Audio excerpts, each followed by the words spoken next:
નમસ્કાર, આપકી આવાજ ન્યૂઝ 24માં આપનું હાર્દિક સ્વાગત છે। વડોદરા દેશસ્થ રૂકદેવી બ્રાહ્મણ મંડળ દ્વારા મહિલા સભાસદો માટે ચૈત્ર ગૌરી હળદી કંકુનું આયોજન ભારત માતા મંદિર શ્રી મહારુદ્ર હનુમાન સંસ્થા વાડીમાં કરવામાં આવ્યું હતું।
આજે વડોદરા દેશસ્થ રૂકદેવી બ્રાહ્મણ મંડળ તરફે ચૈત્ર ગૌરીનું હળદી કંકુ અહીંયા મહારુદ્ર હનુમાન મંદિર અને ભારત માતા મંદિર વાડીમાં રાખવામાં આવ્યું હતું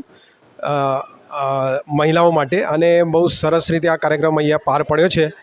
અને આ ગૌર બહુ ઘણી સારી રીતે મહિલાઓએ સજાવી છે, અને સાથે સાથે બાફલો એટલે એમાં આપણે પન કહેવાય, અને વાટલી દાળ એને પણ બધાને વિતરણ કરવામાં આવ્યું છે। મંડળના ઉપાધ્યક્ષ રોહિણી તાઈ બક્ષી એમને હું આપું છું, એ માહિતી આપશે આજના કાર્યક્રમની। આજના કાર્યક્રમમાં એવું છે કે આ ચૈત્ર મહિનો જે શરૂ થાય છે તો મરાઠી લોકોમાં ચૈત્ર મહિનાનું ખૂબ મહત્ત્વ હોય છે।